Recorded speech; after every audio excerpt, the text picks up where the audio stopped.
Meus amigos, boa noite para todos.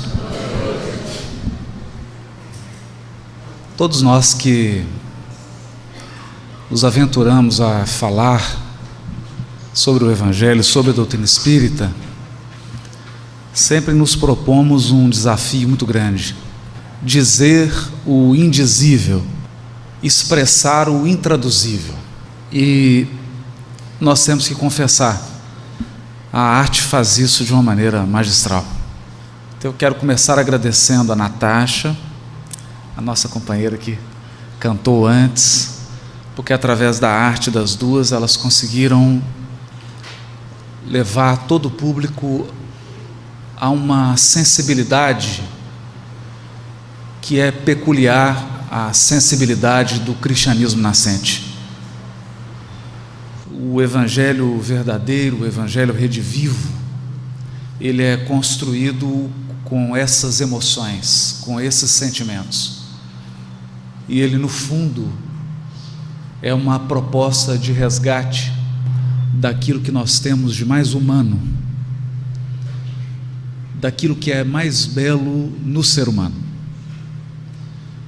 Eu não poderia deixar de agradecer a toda a diretoria do SERJ por esse convite e por essa oportunidade ímpar de, pela primeira vez, fazer um roteiro no estado do Rio de Janeiro e de ser acolhido com tanto carinho, com tanta receptividade. Muito obrigado à federativa desse estado, especialmente ao setor da comunicação social espírita, pela sua dedicação e pelos esforços. Eu quero agradecer a todos os trabalhadores da federativa, na pessoa do Marcelo e da Regina, que de modo muito abnegado prepararam há meses e meses essa oportunidade. O tema de hoje é Paulo, apóstolo dos gentios, e eu fiquei pensando como dizer alguma coisa sobre esse livro que já completou décadas e que trata de uma história que já tem milênios. Mas como dizer isso para que tudo isso faça sentido a você e a mim que vivem hoje? Então, qual o sentido disso tudo para a minha vida e para a sua vida? E eu então tentei escolher alguns caminhos que sejam inusitados, alguns ângulos, alguns olhares sobre trechos conhecidíssimos da obra. E essa é a nossa busca essa noite: afinar a sensibilidade para perceber nessa obra alguns aspectos que talvez numa leitura e numa reflexão apressada não sejam possíveis. Então essa história fala de quem? Fala de um religioso, alguém que desde a infância foi preparado, equipado e provido com todos os recursos para ser um líder religioso. Um homem que teve uma formação rabínica, de doutor da lei, junto de um dos maiores mestres da história do judaísmo, Gamaliel. Mas não só, estudou com os mais eminentes professores da Grécia, falava grego fluentemente, dominava toda a filosofia e literatura grega. E como se não bastasse, era cidadão romano, conhecia todos os aspectos que dizem respeito à administração, ao Estado, à lei e aos códigos imperiais. Então nós estamos falando de um homem que é um misto de político e religioso, mas que é também um homem institucional.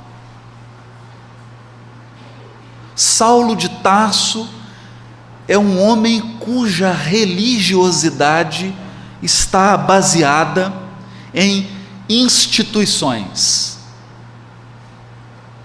A sua vivência da espiritualidade A sua vivência religiosa é uma vivência que passa por cargos, normas, convenções, títulos,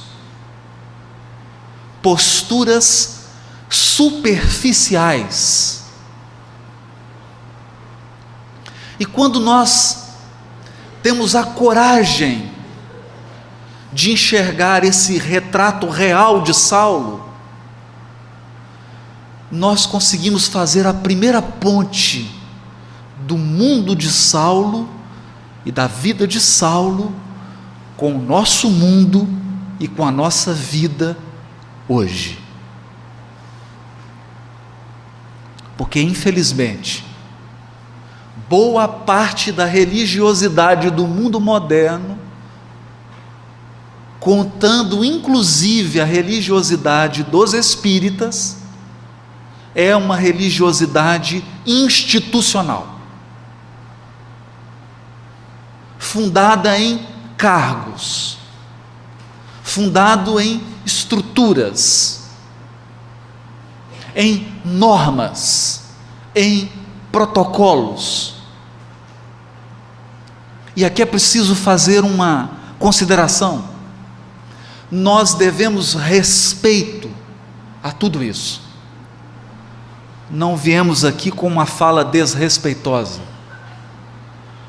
Nós vivemos num mundo material, e no mundo material não podemos prescindir de instituições, não podemos prescindir de normas, de protocolos, de cargos, de funções, sob pena de regredirmos à barbárie, à mediocridade, ao desrespeito. Não é essa a proposta,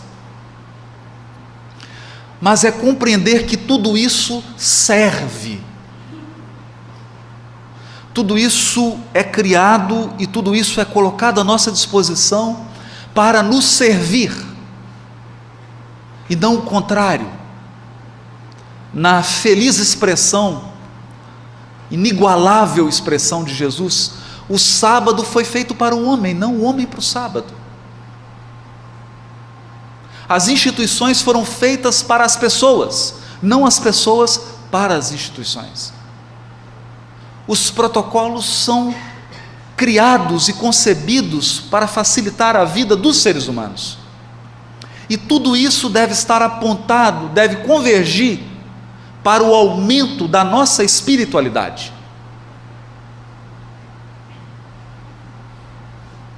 Espiritualidade. É por isso que Emmanuel diz no prefácio do livro Nosso Lar, lembrando aqui do Renato, do filme Nosso Lar, ele diz assim: em verdade precisamos do espiritismo e do espiritualismo, mas muito mais de espiritualidade, porque o espiritismo e o espiritualismo representam movimentos e conteúdos da revelação, que se não forem incorporados na nossa vida prática, representam joias que adornam a nossa personalidade, mas que não se transformam em valores interiores do espírito. Podem iluminar os nossos raciocínios, podem enriquecer o nosso verbo, mas não te fazem um ser humano mais feliz, não aumentam a qualidade espiritual da tua vida. Então nós precisamos de espiritualidade, que é uma forma de se viver, é como você vive, é como você fala, é como você se movimenta, é como você se relaciona com o semelhante e com Deus. Nessa proposta, fica fácil entender a genialidade literária de Emmanuel. Ele apresenta Saulo como um homem forte, musculoso, como os jovens de academia do Rio,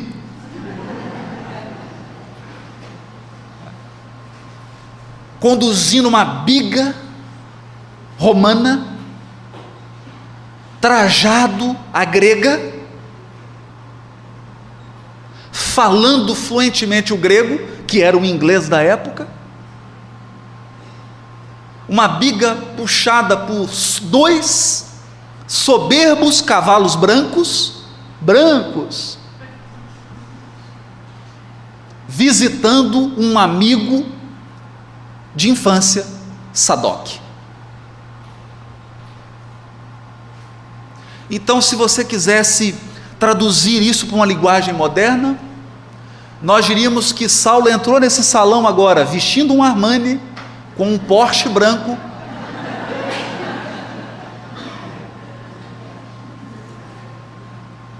conversando com um ilustre amigo do movimento religioso a que ele pertencia. E tudo isso é apresentado com cores vivas, fortes, porque essa era a vida de Saulo. Era dessa vida que ele extraía religiosidade. No entanto, a partir do seu encontro decisivo, que nem ele soube explicar no momento em que ele vivia a experiência, porque a questão da experiência não é o que você entende dela, é o que você vive dela. É por isso que a experiência representa muito mais do que o que nós somos capazes de explicar. Se você de fato viveu uma experiência, só é verdadeiramente uma grande experiência se você for incapaz de dizê-la. Porque a verdadeira experiência é maior que as palavras. E a experiência de Saulo foi se encontrar com o Espírito de Jesus.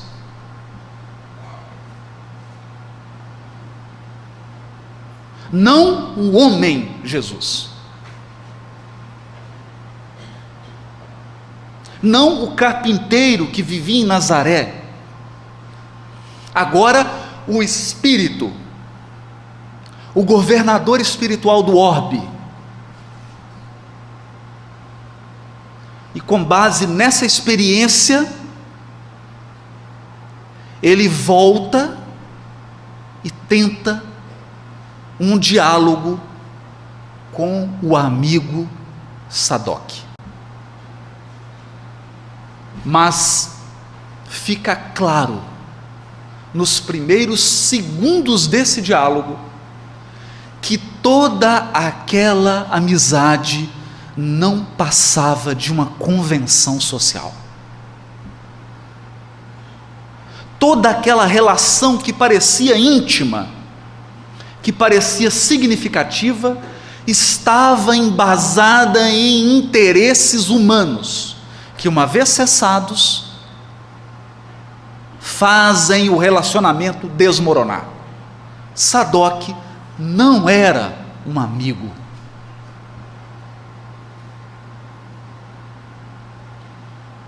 Sadoc era um parceiro de interesses, um companheiro que partilhava interesses de destaque pessoal, interesses de poder político, de projeção religiosa, interesses econômicos.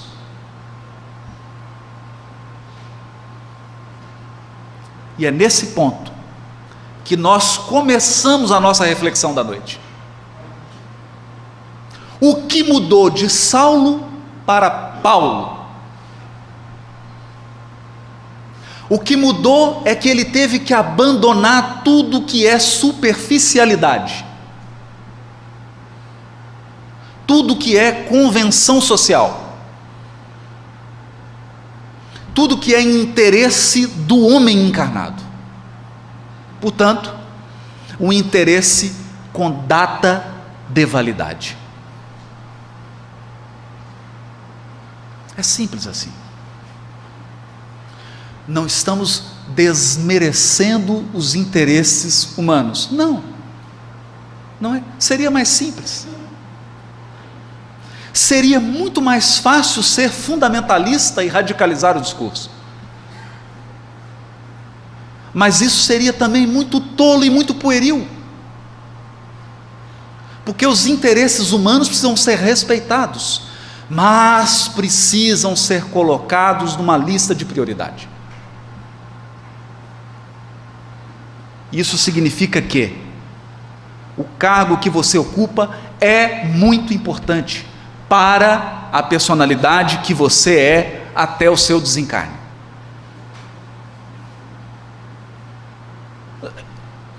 Isso significa que a propriedade imobiliária que você tem é muito importante, mas ela só é importante até você entrar no caixão.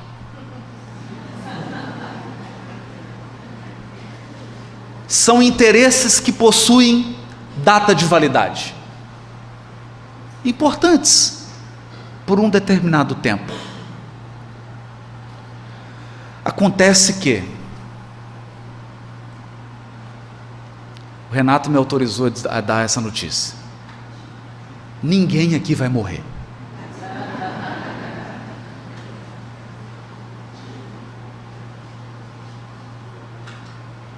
A questão é: quais interesses você cultiva hoje para depois do seu velório?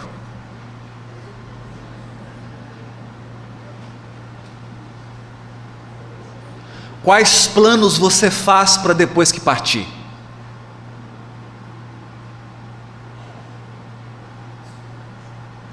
Essa é a experiência que modula a vida de Saulo, levando-a de um tom para outro tom.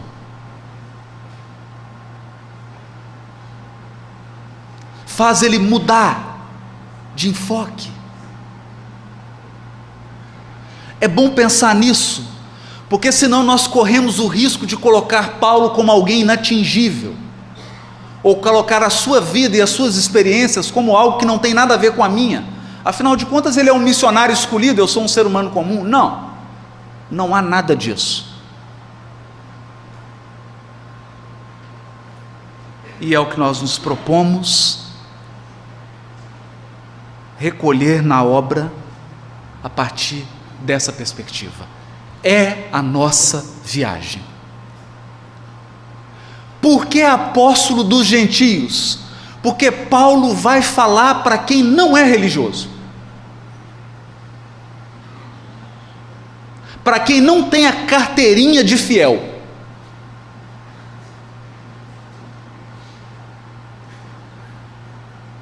Então ele vai falar de uma espiritualidade do cotidiano. Ele vai falar de uma experiência com Deus que você tem quando toma café de manhã.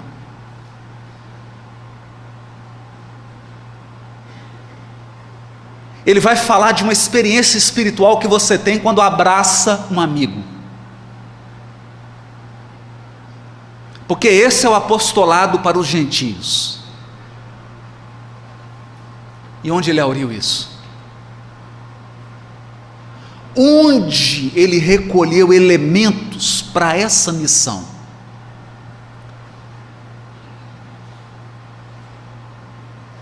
É a pergunta que nós pretendemos intermediar para que a obra responda. Não eu, a obra. O primeiro ponto é que diante daquele sol de espiritualidade, que é o Cristo, o Jesus Espírito,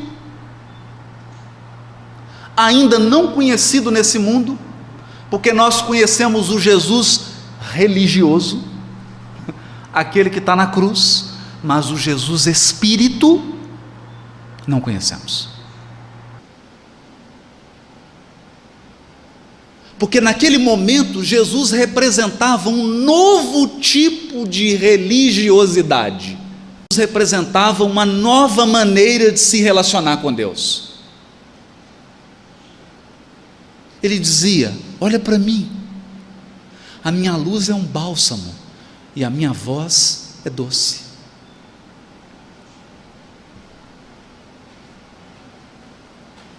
Porque a verdadeira espiritualidade e a verdadeira religiosidade somente pode produzir doçura e bálsamo.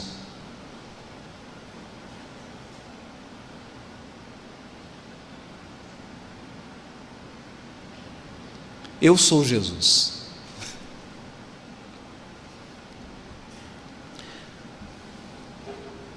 Viu-se o orgulhoso e inflexível doutor da lei curvar-se para o solo em pranto convulsivo. Imagina. Qual fala recriminadora é capaz de fazer alguém dobrar os joelhos em pranto convulsivo? Nenhuma. Nenhuma. Isso só o amor faz. E o gigante se curva.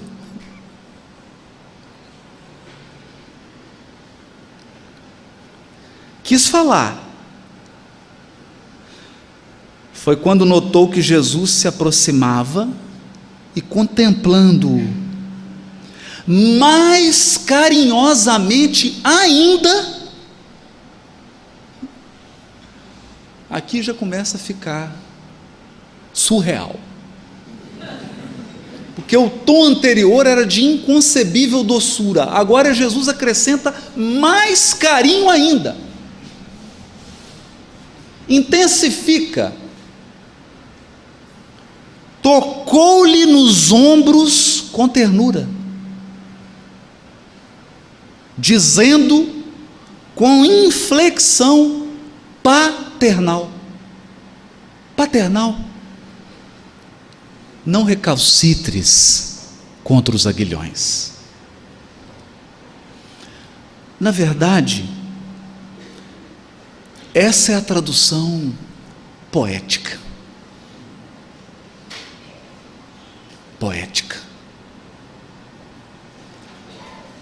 No original, Jesus utiliza uma expressão idiomática, porque o aguilhão é aquela espora que você coloca no pé e cutuca para o cavalo andar. Então, na verdade, Jesus diz assim para ele: por que você está dando coice nos aguilhões? Essa é a expressão idiomática.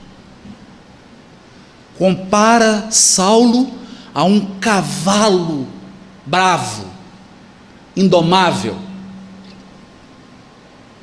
que não quer ser conduzido. Por quem? Por quem? E nós nos esquecemos disso. Por Ele, pelo Cristo. Mas como? Se era a primeira vez que Ele aparecia. E talvez você se pergunte: eu nunca tive estrada de Damasco, nunca vi Jesus, também não tenho missão nenhuma, não sei o que eu estou fazendo aqui.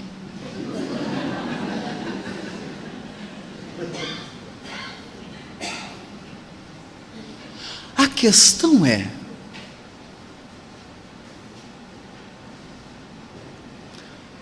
se nós fizermos agora uma reflexão na nossa vida, responda com sinceridade: você esteve sempre no controle das circunstâncias da sua vida?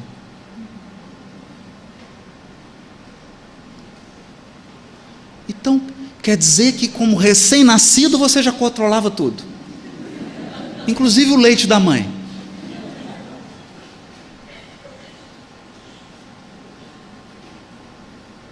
se nós formos sinceros, as circunstâncias mais importantes da nossa vida fugiram do nosso controle. Graças a Deus. Porque você era conduzido. Eu sou conduzido. Nós somos conduzidos pelas circunstâncias e pelas pessoas que cruzam o nosso destino. Hoje pode entrar alguém na sua vida que vire ela de cabeça para baixo.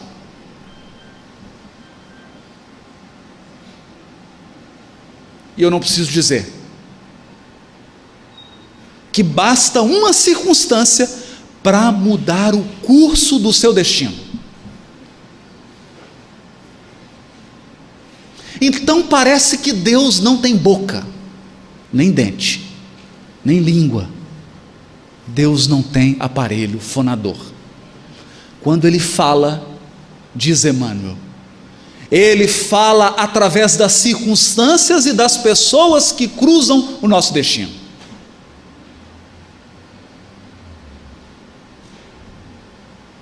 É assim que Ele se expressa. E foi assim que Ele se expressou sempre na vida de Saulo. E era isso que Jesus chamava ele para reconhecer. Eu venho agora pessoalmente, mas sempre te conduzi. A verdade é que de uns dias para cá você está dando muito coice. Colocou uma mulher extremamente feminina, extremamente doce, para ser a sua noiva. Colocou como cunhado dele Estevão. Quem não queria ter um cunhado como Estevão? Eu falo isso com o meu, ele fica chateado.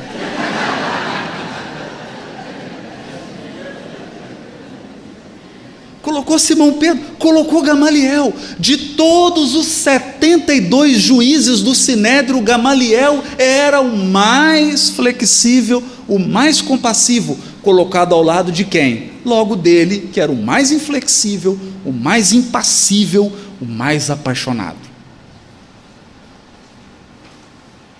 Parece que quanto mais Paulo colocava pimenta, mais Jesus colocava chocolate.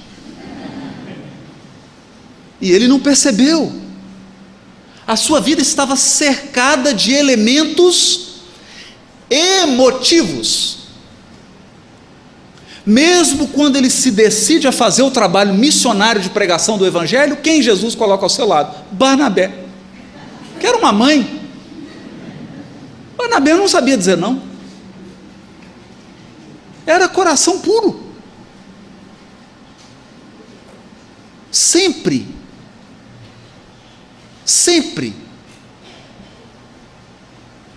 esse oposto tentando trazê-lo ao equilíbrio. E agora nós começamos a pensar, mas será que fez isso só na vida de Saulo? Então você é totalmente desorganizado, está cheio de gente organizada na sua família, ao seu lado, ou você é muito organizado e está cheio de gente desorganizada ao seu lado, sempre os opostos tentando trazer você para um ponto de equilíbrio. Se você é muito calmo, sempre pessoas desorientadas ao seu lado. Se você é um desorientado, sempre pessoas muito calmas ao seu lado. Essas lições sutis do cotidiano que têm a ver com religiosidade. Mas uma religiosidade e uma espiritualidade que até os espíritas perderam. Eis a questão.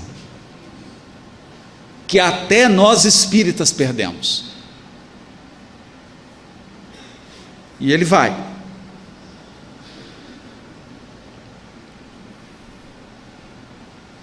Pergunta, Senhor, que queres que eu faça? E nós imaginamos Fala sério. Se Jesus aparecesse para você agora, você ficaria emocionado, ok, os primeiros 30 segundos, mas a partir daí você perguntaria para ele: e então, e aqueles projetos, você acha que vai dar certo? As coisas vão caminhar nessa direção que eu estou pensando?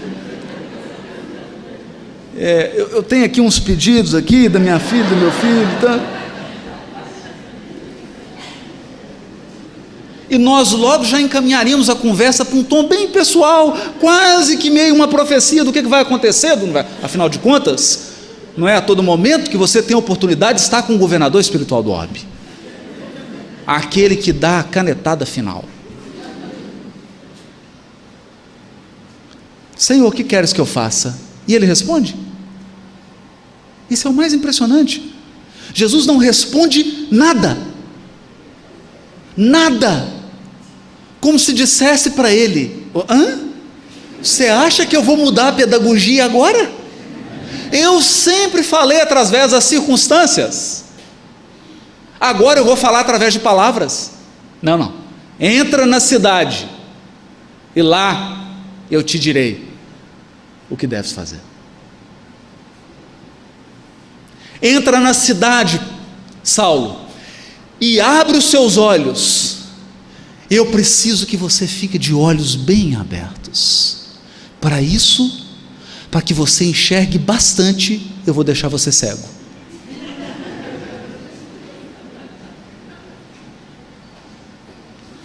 Porque às vezes o problema do encarnado é enxergar com os olhos físicos e não ver nada com os olhos da alma.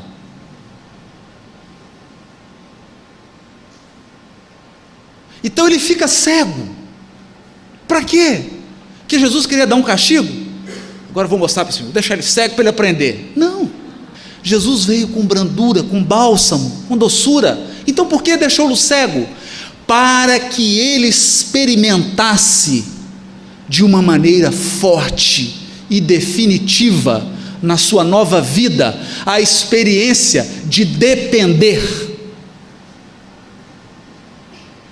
de não estar no controle, de ter que se entregar, de perder a ilusão de autossuficiência. Cego, e agora? Tem que ser conduzido. Vai fazer o quê? Cego no deserto, nas portas de Damasco, vai fazer o quê? Se entregar. O que mais você vai fazer?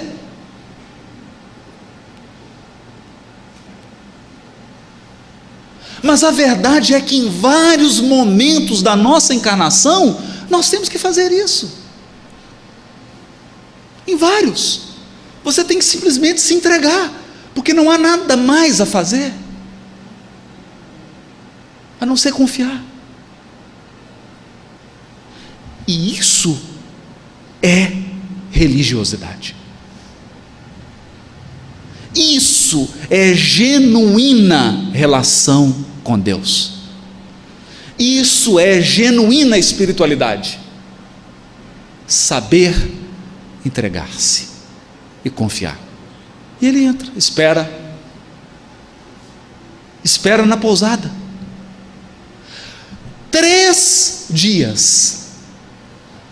Meu Deus. 3 dias cego, num lugar que ele não conhece, numa pousada que ele nunca ficou, sem nenhum recurso, completamente sozinho.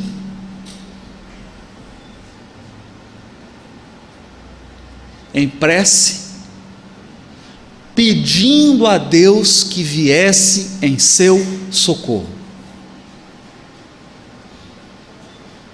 Aqui começa a moldar-se o caráter do apóstolo dos gentios, porque você não fala de evangelho para ninguém se você não for capaz de se entregar a Deus.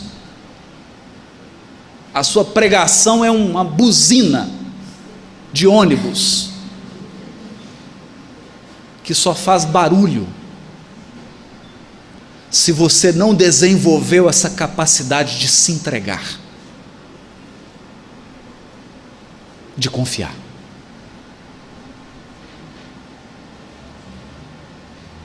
Então entra o inusitado.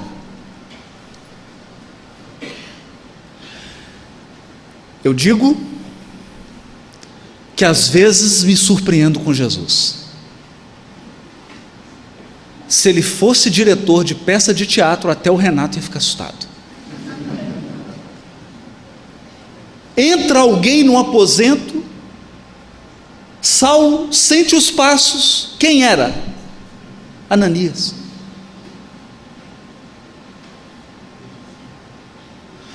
Mas é curioso isso, porque esse era o homem que motivou a viagem de Jerusalém para Damasco. Era esse homem que ele queria prender, e foi esse perseguido que Jesus mandou para curá-lo. É uma lição,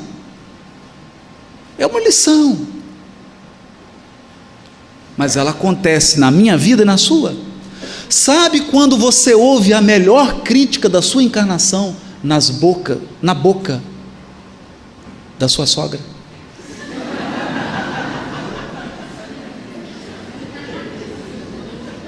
A crítica mais sincera, a mais profunda, quando vem da pessoa que você menos gosta, e você, constrangido, é obrigado a concordar. É isso. Ananias entra e fala com naturalidade, porque nós espíritas, imaginamos que a fé será fortalecida se o Espírito aparecer aqui agora.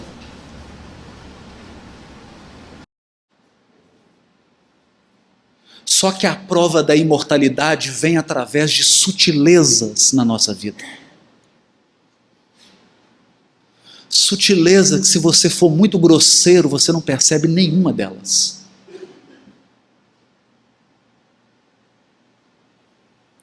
Ananias diz para ele: Saulo, o Senhor que te apareceu no deserto mandou-me restituir-te a visão.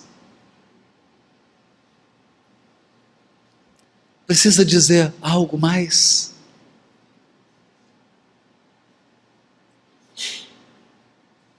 O perseguido curando o perseguidor e dizendo: eu estou confirmando a experiência que você viveu sozinho no deserto. É verdadeiro. É verdadeiro. Impõe as mãos e ele volta a enxergar. Isso é uma experiência. Isso você não transmite para ninguém.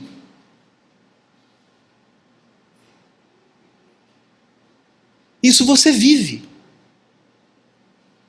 Então nós perguntaríamos: se fosse hoje, como nós falaríamos de evangelho e de doutrina espírita para o mundo? Como? Curando as pessoas.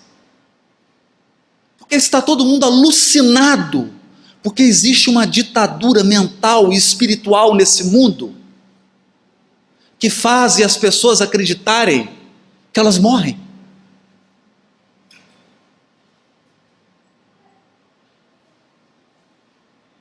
Então nós só construímos relacionamentos superficiais. Sabe por quê? Porque eu não acredito que os meus relacionamentos vão durar para sempre.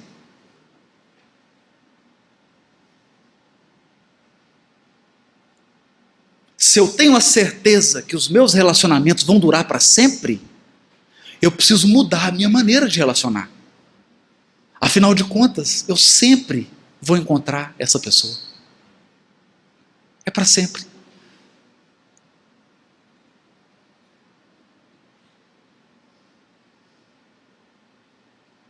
Então aqui começa a magna experiência do apóstolo dos gentios e a experiência mais profunda, mais espiritual, mais religiosa de Paulo, o apóstolo dos gentios, é a experiência da imortalidade da alma, que faz você rever toda a sua vida, todos os seus propósitos.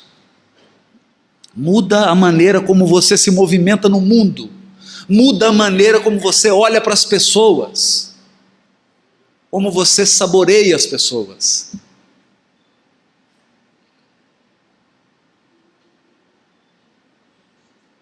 Essa é a experiência fundamental. Sem ela, diria ele mais tarde, na carta aos Coríntios, a nossa fala é como um sino. Não toca, não sensibiliza ninguém. Não faz sentido.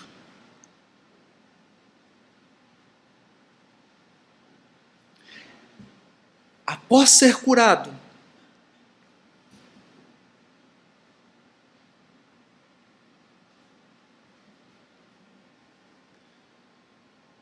Saulo, agora Paulo, tem um diálogo com Ananias. Porque Ananias o cura. Mas vocês acreditam que Ananias tem todas as respostas? Não. Deus nunca coloca todas as respostas em uma só pessoa.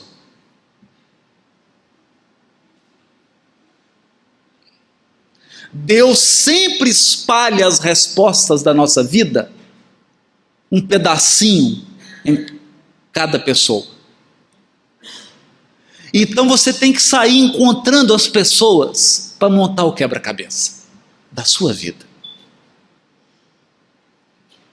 Um tem uma pecinha, o outro tem outra, aquele tem outra, e você é obrigado a se relacionar e a extrair a pecinha. Ananias não tinha todas. Para falar a verdade, Ananias nem sabia o que seria dali para frente. Ele estava mais surpreso do que o próprio Paulo. Mas ele tinha uma religiosidade, uma espiritualidade que Paulo ainda não tinha.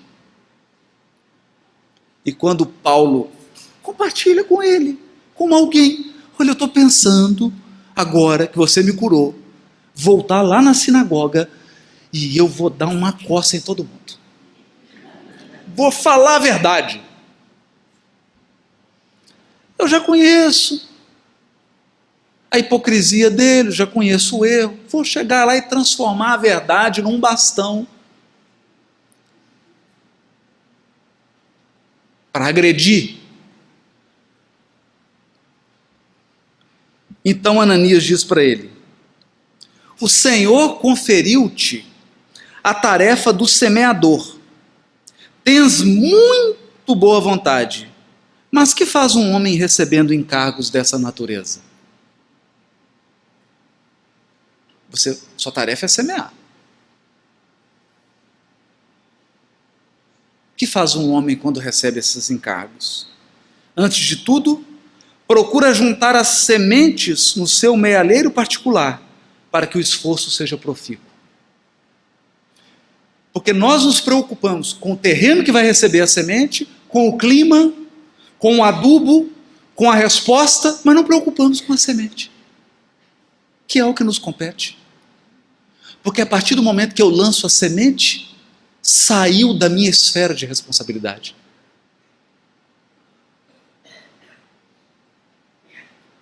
O que mais chama atenção aqui, e que Paulo vai experimentar, e que é difícil de viver, um diálogo verdadeiramente fraterno, em que ele tem com Ananias, e Ananias reconhece qual é a tarefa dele. E mais, Ananias sabe que a tarefa dele, Ananias, não é a de Saulo. Agora Paulo. São tarefas diferentes. E no entanto, Ananias, pelo espírito da fraternidade e do amor, apoia a tarefa de Paulo. Eu pergunto, nós temos encontrado isso nos nossos relacionamentos espíritas?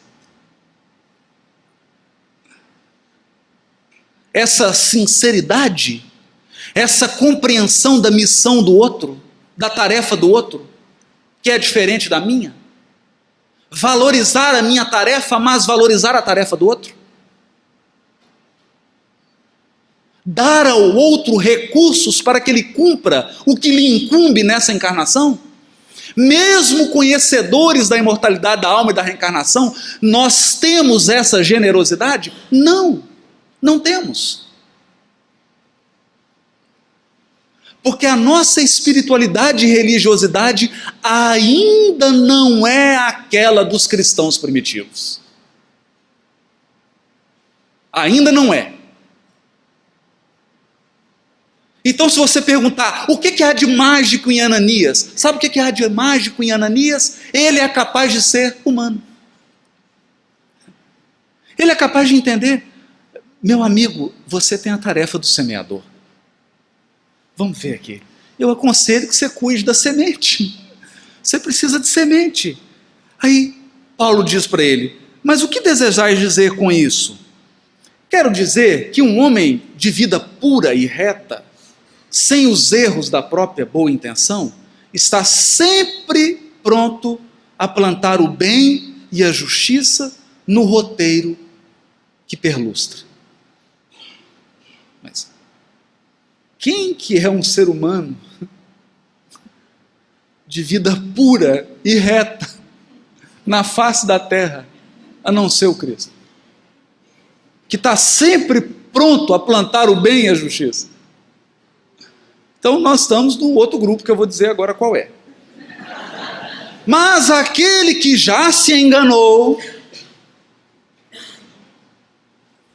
ou que guarda alguma culpa, presente, somos nós, tem necessidade de testemunhar no sofrimento próprio, antes de ensinar. Testemunhar no sofrimento próprio antes de ensinar. Os que não forem integralmente puros ou nada sofreram no caminho, jamais são bem compreendidos por quem lhes ouve simplesmente a palavra. Contra os seus ensinos estão as suas próprias vidas. Além do mais, tudo que é de Deus reclama grande paz e profunda compreensão. Paulo, você está querendo ir lá brigar, bater, dizer verdades. Isso não é de Deus. Tudo que é de Deus pede paz e profunda compreensão. Imagina se Deus se deslocasse da sua posição de Criador para nos agredir.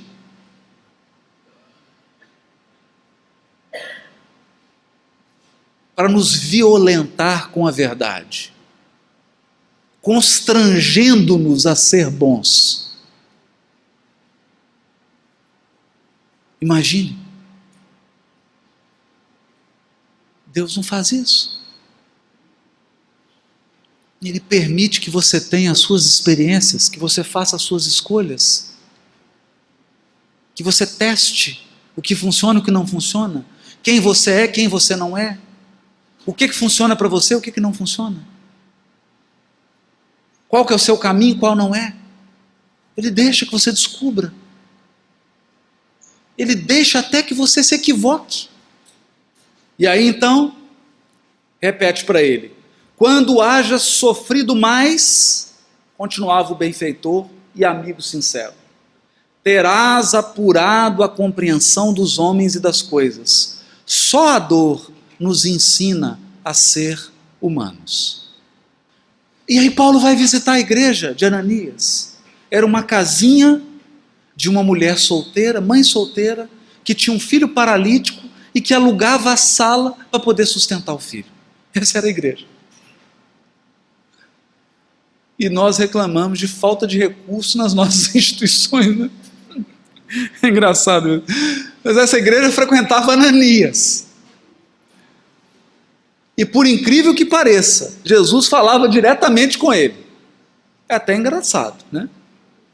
Porque quando Jesus aparece para ele, Ananias, ele, eis-me aqui, Senhor. Quero que você vá lá curar Saulo. Ele fala, Senhor, o senhor não está confundindo o nome? É, por acaso, aquele que está vindo me perseguir, me matar? Eu estou aqui para cumprir o que o senhor determinar. Mas às vezes o senhor está confundindo o nome, né? Passaram o nome errado, sua assessoria. Não, Ananias, é esse mesmo. É o que vem te perseguir, eu quero que você vá lá curá-lo. Bom, o senhor tem certeza mesmo, né? E vai.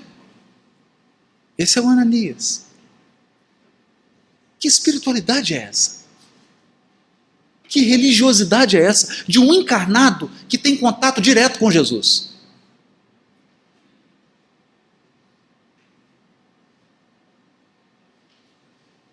Mas a igreja dele era uma sala alugada de uma mãe solteira que tinha um filho paralítico.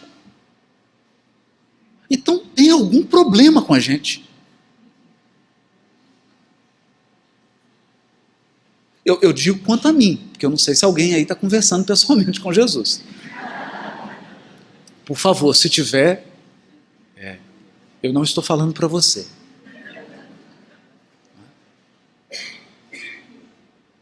Então, pessoa simples,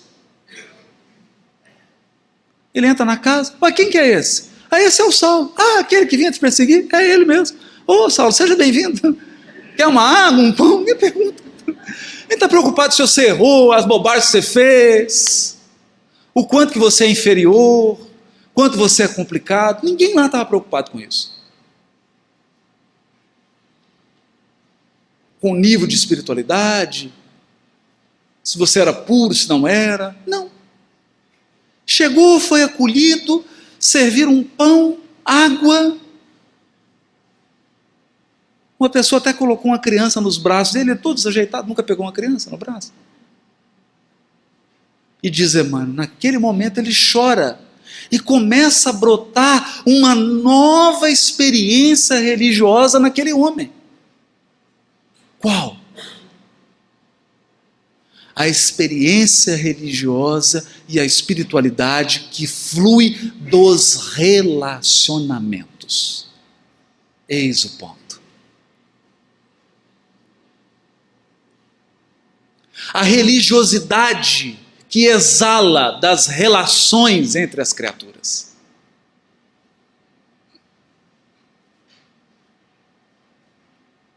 É isso que ia tocá-lo. E ele então vai procurar o mestre Gamaliel. Então o que acontece? Gamaliel tem respostas mágicas? Não. O seu mestre estava velho, doente, à beira da desencarnação. Mas sem o saber, guiado por forças que os dois desconheciam, entrega-lhe um pergaminho e diz para ele, mas você é forte, qual o problema? Qual o problema você está tendo? Tá, é um problema financeiro aqui, não sei como é que eu faço agora. Né? Basicamente é o seguinte, perdi tudo, né? Você é um tecelão, pode trabalhar. Vamos arrumar uma colocação, você trabalha. Vai estudar os textos. A experiência agora é outra. Sem mágica. Sem mágica. Sem intervenções. Né?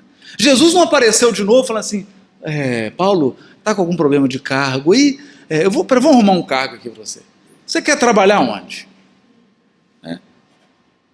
Você quer ser servidor público, do executivo, do judiciário, do legislativo? Não, quer ser empresário? Qual ramo? Não. Não tem intervenção mágica. Tem intervenção humana.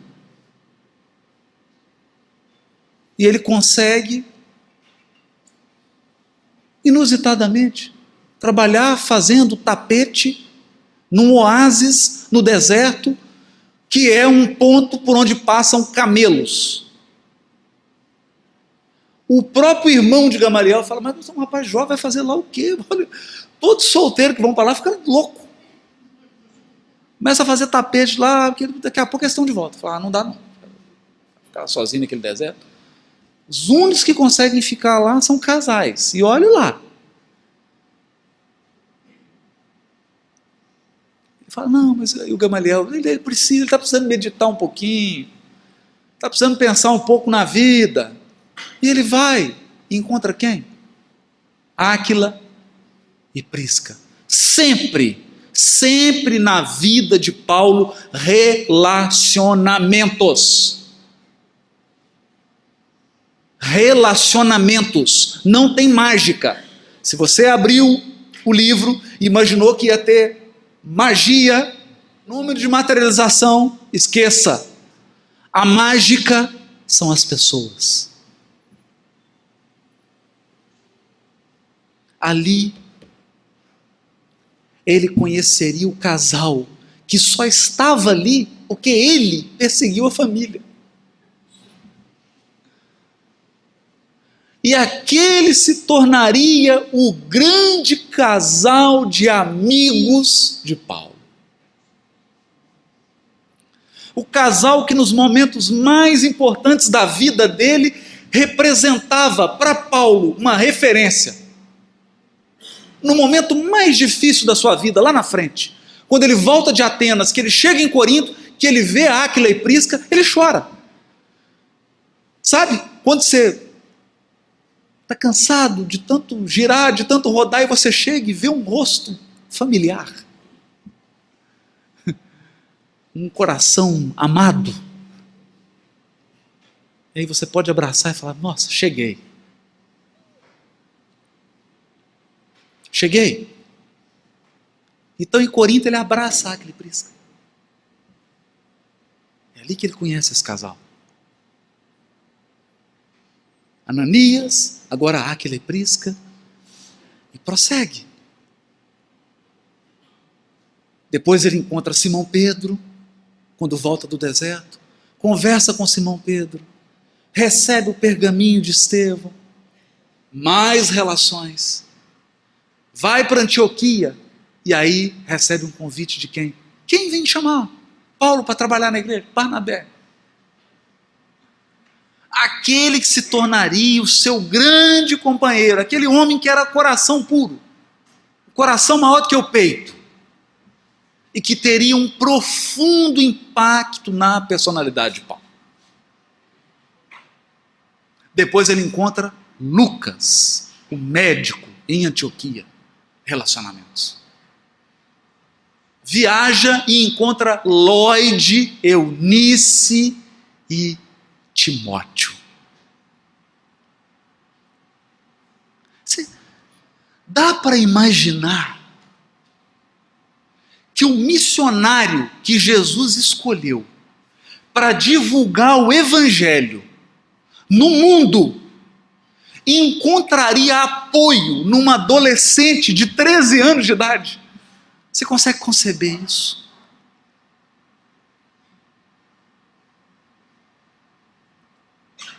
Pois esse jovem de 13 anos de idade foi o maior esteio no trabalho de divulgação de Paulo. Paulo adotou como um filho. Ele chamava Timóteo de filho. Meu filho Timóteo.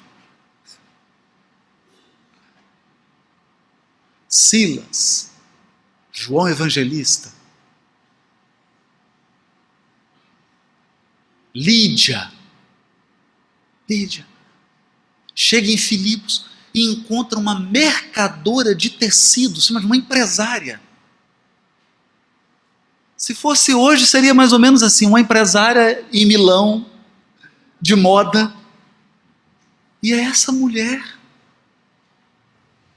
que vai ser a base do trabalho feito em Filipos.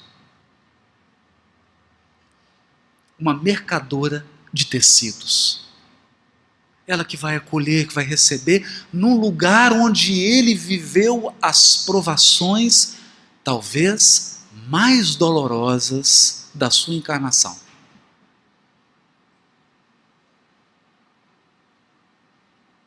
Dá para entender isso? Por que esse homem falava com tanta intensidade de Jesus? Sabe por quê? Porque ele passou a conhecer Jesus nas pessoas, não na teoria.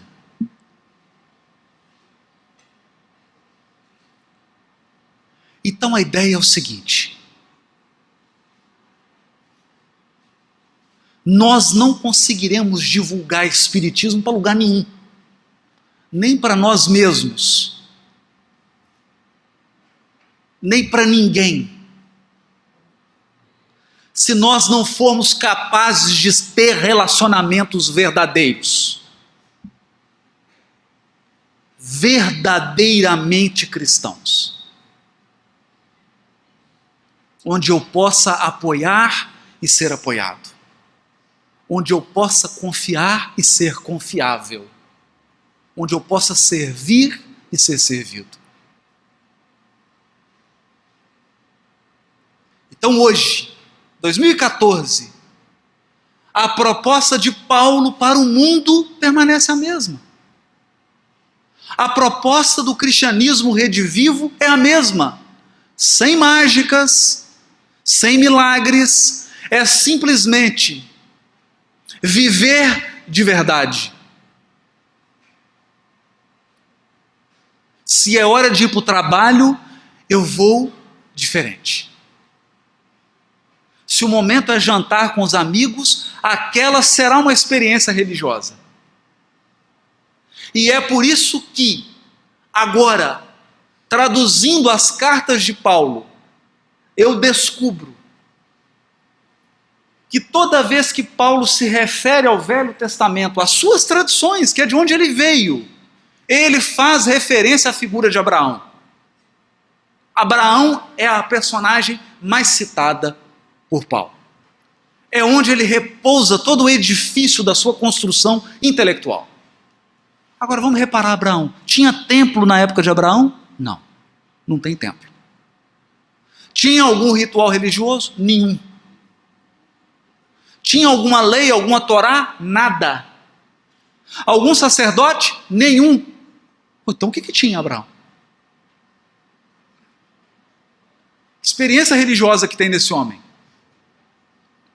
É onde ele vai buscar. Sabe quais as experiências? Sentar com a família numa mesa de refeição. Encontrar com alguém de outro país. Porque foram nessas experiências do cotidiano que Abraão construiu a sua espiritualidade e a sua religiosidade.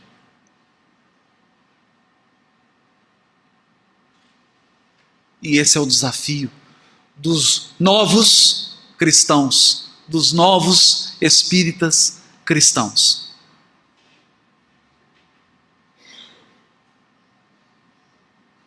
Lançar um novo olhar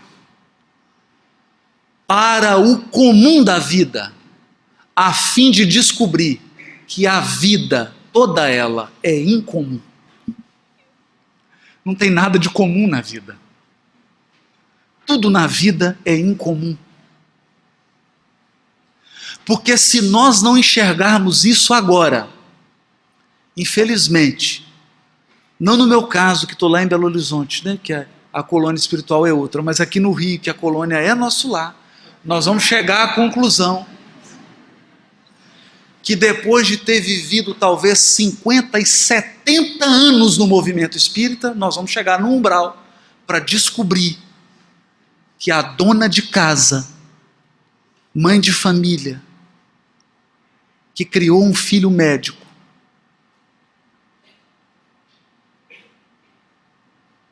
que foi traída pelo marido,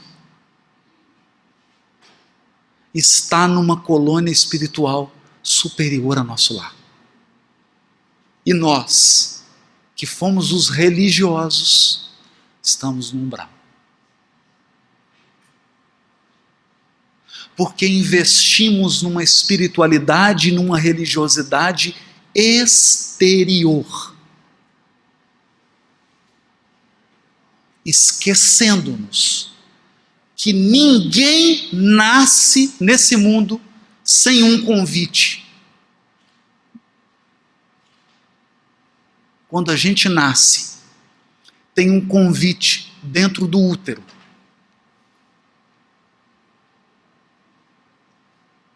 Esse convite é: torne cada momento da sua vida sagrado. Cada momento. Faça o seu cotidiano,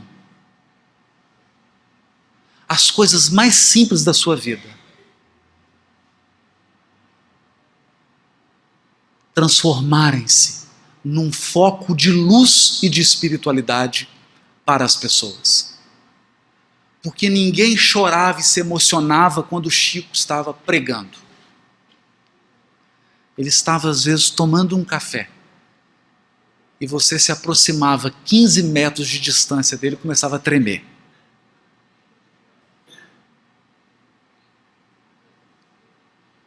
Bastava ele entrar, porque ele era capaz de transformar o cotidiano. Muito obrigado pela sua atenção e pelo seu carinho.